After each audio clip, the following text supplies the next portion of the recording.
다 같이 사도신경으로 신앙 고백하겠습니다. 전능하사 천지를 만드신 하나님 아버지를 내가 믿사오며 그 외아들 우리 주 예수 그리스도를 믿사오니 이는 성령으로 잉태하사 동정녀 마리아에게 나시고 본디오 빌라도에게 고난을 받으사 십자가에 못 박혀 죽으시고 장사한 지 사흘 만에 죽은 자 가운데서 다시 살아나시며 하늘에 오르사 전능하신 하나님 우편에 앉아 계시다가 저리로서 산자와 죽은 자를 심판하러 오시리라. 성령을 믿사오며 거룩한 공회와 성도가 서로 교통하는 것과 죄를 사하여 주시는 것과 몸이 다시 사는 것과 영원히 사는 것을 믿사옵나이다. 아멘. 찬송가 272장 찬양드립니다.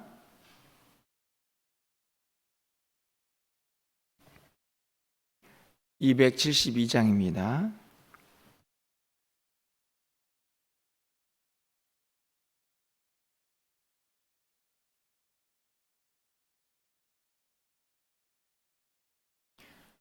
고통의 멍에 벗으려고 예수께로 나갑니다. 자유와 기쁨 베푸시는 주께로 갑니다. 병든 내 몸이 튼튼하고 빈궁한 삶이 부해지며 죄악을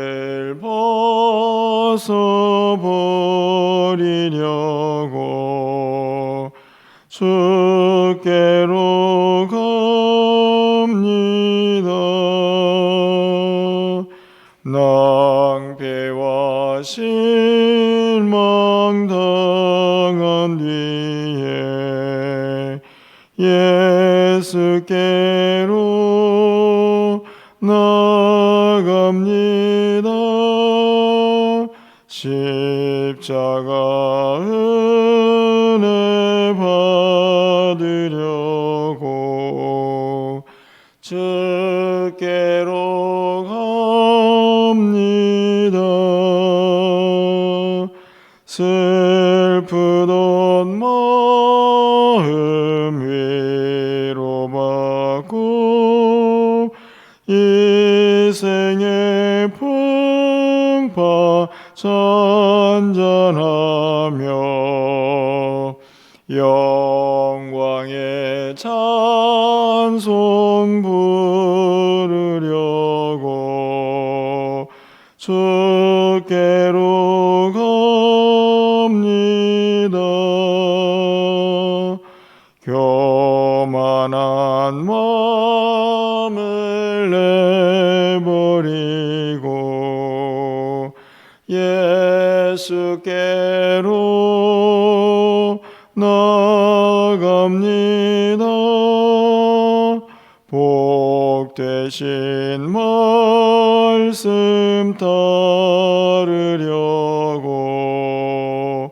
주께로 갑니다. 실망한 이 몸 힘을 얻고 예수의 크신 사랑받아 하늘의 기쁨 맛보려고 주께로 갑니다.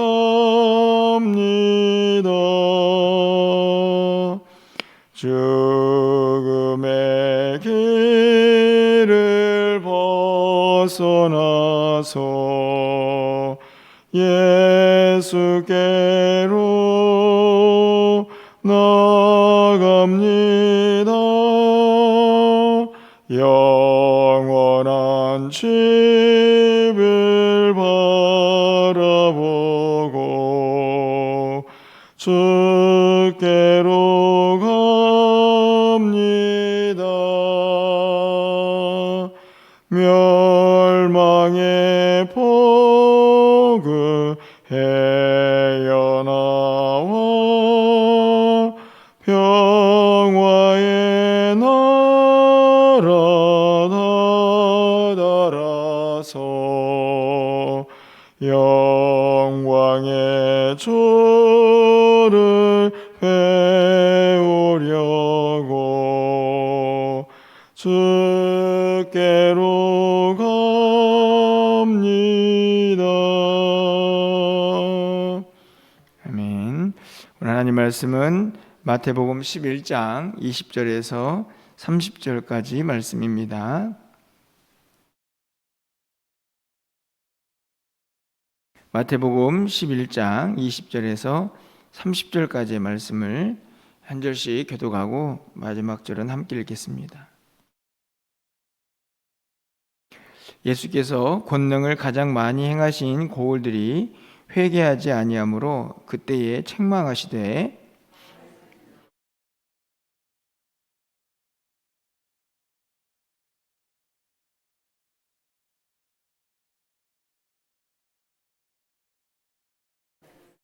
내가 너희에게 이르노니 심판날에 두로와 시돈이 너희보다 견디기 쉬우리라.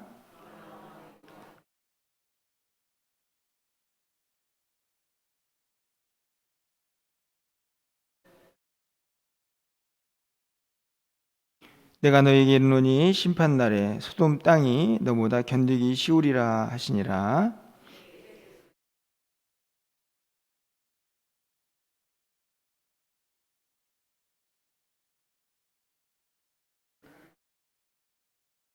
옳소이다. 이렇게 된 것이 아버지의 뜻이니이다.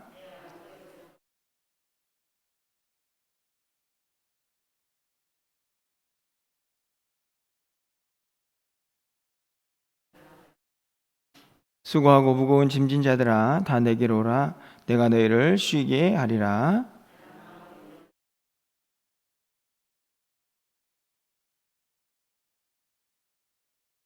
(30절입니다) 이는 내 멍에는 쉽고 내 집은 가벼움이라 하시니라. 아멘. 어제는 예수님의 비유를 통해서 이 세상이 얼마나 강팍한가 하는 이 말씀을 함께 살펴보았습니다. 메마르고 이 장터에서 놀고 있는 아이들 비유를 통해서 무엇인가에 마음을 같이 동조하지 못하고 복음과 진리를 거부하는 이 세대의 모습을 예수님께서 비유했던 어제의 말씀을 기억합니다. 오늘 본문에서도 예수님의 안타까운 마음이 고스란히 등장을 하고 있는데요. 어제는 이 세대를 바라보시면서 하신 말씀이라고 하면 오늘은 특별히 특정한 도시죠, 마을을 말씀을 하시면서 그 마을들이 회개하지 않는 것에 대해서 안타까워하시는 예수님의 마음을 볼 수가 있습니다. 그리고 후반부에는 우리가 잘 알고 있는 것처럼 다 내게로 오라 내가 너희를 쉬게 할 것이다 하시는 예수님의 말씀도 기록이 되어 있는 것을 볼 수 있습니다. 여러분 20절 말씀을 좀 보시면요, 예수께서 권능을 가장 많이 행하신 고을들이 회개하지 아니하므로 그때 책망하시되, 권능을 가장 많이 행하셨다 하는 것은 예수님께서 특별하게 자주 방문하시면서 그들을 만나주시고 또 말씀도 가르치고 또 그곳에서 표적을 행하기도 하셨던 그 예수님의 능력들을 드러내죠. 그렇게 많은 권능을 행했지만 오히려 그들이 회개하지 아니하고 또 그들 가운데에서 예수님을 또 구주로 믿고 이렇게 주님을 영접하는 자들이 그렇게 많지 않은 것에 대해서 예수님께서 안타까워하시면서 책망하는 내용이 오늘 본문에 기록이 되어 있습니다. 대표적인 고을들이 등장을 하죠. 21절 말씀을 보면 화 있을진저 고라시나 화 있을진저 벳세다야.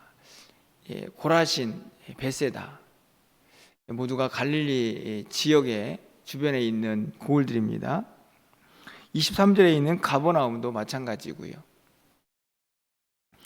예수님께서 이 고을들을 예로 드시는 이유는 예수님이 주 사역지, 주로 복음을 전하시고 말씀을 전하신 지역이, 그곳에서 권능을 행하신 지역이 바로 이 지역들이기 때문입니다.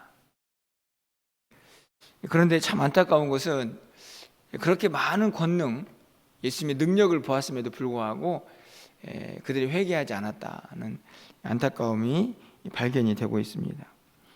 21절 다시 보시면 고라시나 벳세다야 너에게 행한 모든 권능을 두로와 시돈에서 행하였더라면 그들이 벌써 베옷을 입고 제에 앉아 회개하였으리라. 이 벳세다 또 고라신, 이 많은 권능을 행했던 이 마을들이 회개하지 않는 상태를 구약 시대 또 예수님께서 또 신약 시대에 바라보았던 그 마을에 비유를 하고 있습니다. 두로와 시돈은 마을이라고 보기에는 이제 도시다, 어찌 보면 나라라고 할 수 있는 곳인데요. 두로와 시돈이 도대체 어떤 곳이길래 예로 들고 있을까? 어찌 보면 그보다 더 심각하게 강팍한 마을로 지금 벳세다, 고라신을 예수님께서 말씀을 하고 있는데요.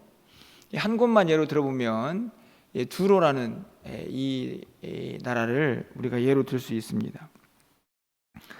예스겔 28장 이제 2절에 보면 이 두로가 어떤 태도를 가지고 있었는가 하는 것을 알 수 있는데요.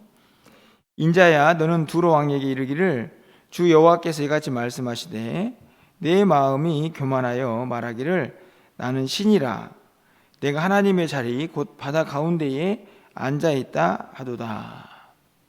이게 이제 두로 왕으로 묘사가 되어 있지만 이 두로라는 나라의 강팍함입니다. 지정학적 위치가 너무 좋아서 다른 나라의 침략도 받지 않고 이 부와 명예 이런 것들을 막 쌓아 모았던 그런 나라입니다. 그러다 보니 스스로 내가 왕이다, 내가 신이다 라고 교만해 있던 그런 나라죠. 그런데 예수님께서 그렇게 심각한 그런 나라보다 이 벳세다 그리고 고라신이 더 심각한 지경에 놓여 있다, 이렇게 말씀을 하고 계십니다. 가버나움도 마찬가지죠. 가버나움아 23절 말씀을 보면 내가 하늘에까지 높아졌다, 그러다가 음부에까지 낮아질 것이다, 이렇게 말씀을 하십니다. 그러면서 또 어디를 비유로 듭니까? 소돔이라는 곳을 비유로 들죠. 이 가버나움이 얼마나 강팍했던지 구약 성경에 나오는 소돔, 고모라, 이 성보다 더 심각하다, 이렇게 말씀을 합니다. 여러분, 소돔과 고모라가 어떤 곳입니까? 우리가 잘 알고 있는 것처럼 창세기 18장 20절 보면 하나님께서 또 이르시되 소돔과 고모라에 대한 부르짖음이 크고 그 죄악이 심히 무겁다, 이렇게 말씀하시면서 이 소돔과 고모라가 아브라함과의 대화를 통해서 의인 10사람을 찾지 못하죠. 그러니까 얼마나 범죄가 심했던 성인가를 알 수 있습니다. 결국에 하나님이 심판을 당하죠. 우리가 잘 알고 있는 성인데 그 성보다 더 심각한 가버나움을 예로 들죠. 그렇게 예수님께서 열심히 권능도 행하고 복음도 전했지만 그들은 회개하지 않았습니다. 그 원인을 어디서 찾고 있습니까? 바로 교만이죠. 두로 왕도 내가 신이다, 교만이 하늘을 찌르는 모습을 볼 수 있습니다. 가버나움도 마찬가지죠. 내가 하늘에까지 높아지겠느냐, 얼마나 교만했던지 그들의 모습이 하늘에 닿을 정도였다 하는 것을 분명하게 기록을 하고 있습니다. 얼마나 안타까운 일입니까?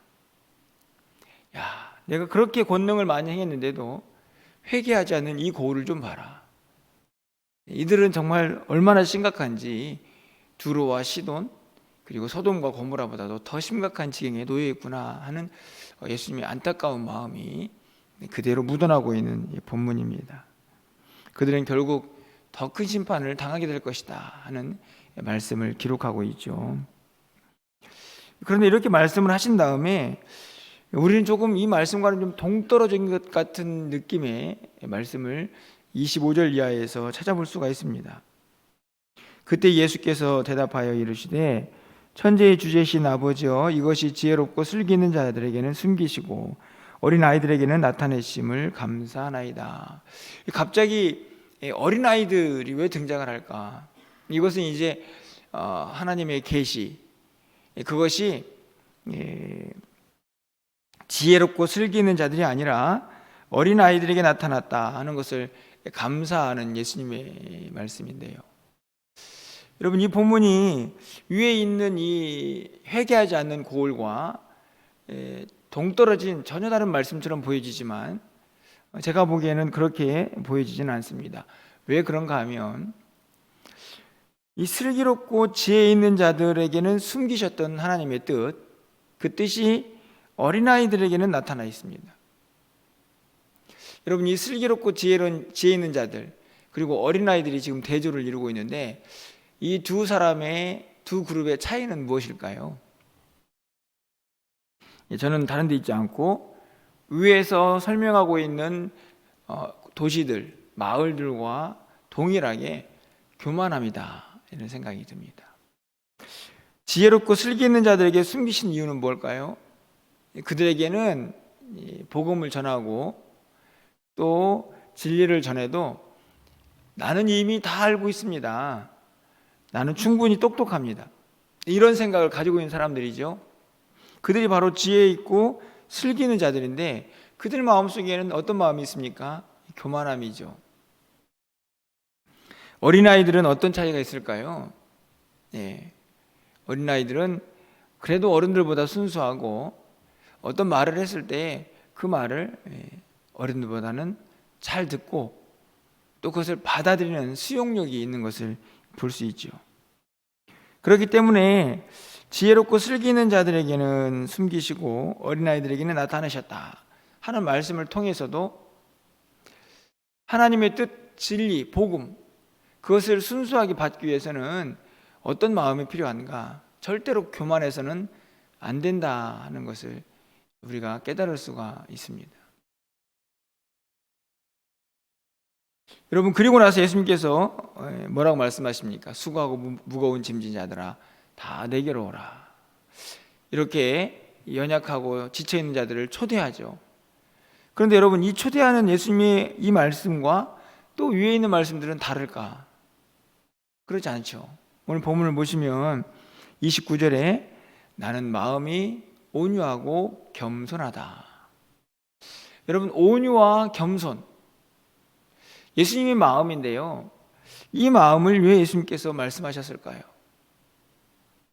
예수님께서 예수님의 성품을 더 많은 것들을 이야기할 수도 있었겠지만 특별히 온유와 겸손 이것을 강조하시는 이유는 저는 앞에 있는 20절 이하의 내용과 다르지 않다 생각이 듭니다. 회개하지 않는 마을들 그리고 복음을 진리를 받아들이지 않는 계시가 보여지지 않고 감춰졌던 지혜롭고 슬기로운 자들. 결국 이들의 공통점은 그들의 마음이 교만하여서 어떤 진리도 어떤 복음도 받아들일 준비가 되어 있지 않다는 것이죠. 예수님께서 수고하고 무거운 짐진 자들을 초대하시면서 나는 마음이 온유하고 겸손하다. 여러분, 온유하고 겸손한 마음은 어떤 마음일까요?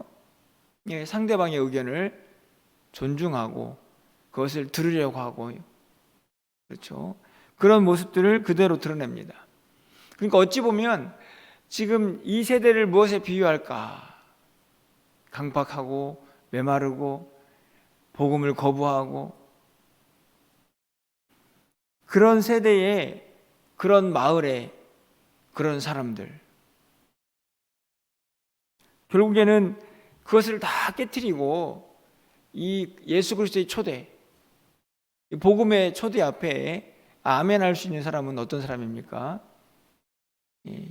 마음이 온유하고 겸손한 사람, 예수님의 말씀에 귀 기울이고 그 말씀이 어떠한가를 생각하면서 그 말씀대로 순종하고자 애를 쓰는 그 사람이 바로 이 초대에 부응하고 응하여서 그 은혜를, 그 쉼을, 그 안식을 누릴 자격이 있다 하는 것을 우리에게 가르쳐주고 있는 것이죠. 오늘 본문을 통해서 우리의 마음의 상태를 좀 다시 한번 돌아보게 됩니다. 우리는 얼마나 온유하고 겸손한 마음으로 또 열려진 마음으로 예수님의 말씀을 듣고 또 그 말씀대로 살면서 진정한 안식을, 쉼을 누리고 있는가 하는 것이죠. 사실 우리가 예수님의 말씀을 듣고 이미 주님 앞에 나와서 예수를 믿는 사람들이 되었지만 우리는 여전히 우리의 마음속에 교만함이 있는 것을 보게 됩니다. 다른 사람 이야기들 잘 듣지 않죠. 예수님의 말씀도 듣고 사실은 그대로 살아가지 못하고 내 마음대로 그 말씀들을 더하거나 빼거나 하면서 내 고집, 내 뜻대로 그렇게 살 때가 많이 있는 것을 보게 됩니다. 안타깝지만 그런 마음속에 찾아오는 것은요, 진정한 평화와 안식이 아니라 불안과 염려와 또 두려움인 것을 우리가 깨닫게 되죠. 결국 오늘 말씀을 통해서 우리는 다시 한번 이 강팍해진 세대에 또 강팍해진 이 마을들 그리고 강팍해진 사람들 그 사람들이 나와 멀고 나와는 동떨어진 사람들이다 라고 생각되는 것이 아니라 결국 우리의 마음속에도 이런 교만함이 있지 않는가 하는 것을 좀 다시 한번 살피고 왜 그렇게 회개하지 않느냐라고 안타까워하셨던 예수님, 그리고 진정한 쉼과 안식을 누리라고 수고하고 무거운 짐진 자들아 다 내게로 오라고 우리를 부르시는 그 예수님 앞에 열린 마음, 겸손한 마음으로 아멘하면서 주님이 우리를 위하여 예비하신 참된 쉼과 평안을 우리의 삶에서 늘 누리면서 살아갈 수 있는 저와 여러분이 되시기를 주님의 이름으로 간절히 축원합니다. 기도하겠습니다. 수고하고 무거운 짐진 자들아 다 내게로 오라. 내 멍에는 쉽고 내 짐은 가벼움이라 말씀하시며 참된 쉼과 안식이 누구로부터 오는가를 분명하게 가르쳐 주신 주님 감사합니다. 오늘도 이 땅을 살아가면서 많은 불안과 염려 속에 살아가고 있는 우리의 마음속에 진정한 안식과 쉼이 평안이 넘쳐날 수 있도록 주께서 역사하여 주시고 무엇보다도 우리의 마음속에 교만한 마음 또 강팍한 마음 메말라버린 마음들 다 내려놓게 하여 주셔서 주님의 음성 듣고 주님이 허락하신 놀라운 평안 속에서 하루하루를 살아갈 수 있는 우리 모두가 되게 하여 주시옵소서. 이 땅이 많이 강팍해져 가고 있지만 예수 그리스도의 복음이 온 천하에 울려 퍼지게 하여 주시고 그로 말미암아 연약한 자들 두려움과 불안 속에 살고 있는 이들이 참된 쉼과 안식을 누릴 수 있도록 주께서 역사하여 주시옵소서. 주님의 권능을 아멘으로 순종하고 바라보면서 주의 은혜 가운데 살아갈 수 있는 우리 모두가 되게 하여 주시옵소서. 오늘부터 시작되는 우리 중고등부 수련회 가운데에 하나님께서 역사하여 주셔서 말씀의 능력이 나타나는 귀한 시간들 되게 하여 주시고 우리 중고등부 아이들이 또 말씀을 통하여 새롭게 거듭나며 다시 한번 주님의 귀한 자녀들로 바르게 세워질 수 있도록 주께서 은혜와 역사를 주님의 능력을 더하여 주시옵소서. 모든 일정을 주님께서 눈동자와 같이 보아주셔서 은혜롭고 평안한 시간들 될 수 있도록 주께서 역사하여 주시옵소서. 1층 리모델링 가운데에도 하나님께서 함께 하셔서 모든 것들이 은혜 가운데 잘 준비되게 하여 주시고 준비하는 모든 이들에게 지혜와 명철과 능력을 더하여 주시옵소서. 오늘도 사랑하는 성도들 한날의 삶을 주님께 의탁합니다. 하나님께서 저들을 붙잡아 주시고 주의 은혜 가운데 함께하여 주시옵소서. 어디에서 무엇을 하든지 간에 주님과 동행하며 하나님의 영광을 드러내게 부족함이 없도록 주께서 역사하여 주시옵소서. 출타한 성도들의 발걸음도 지켜주시고 떨어져 있지만 기쁜 소식, 좋은 소식 오갈 수 있도록 저들의 모든 삶을 주관하시고 인도하여 주시옵소서.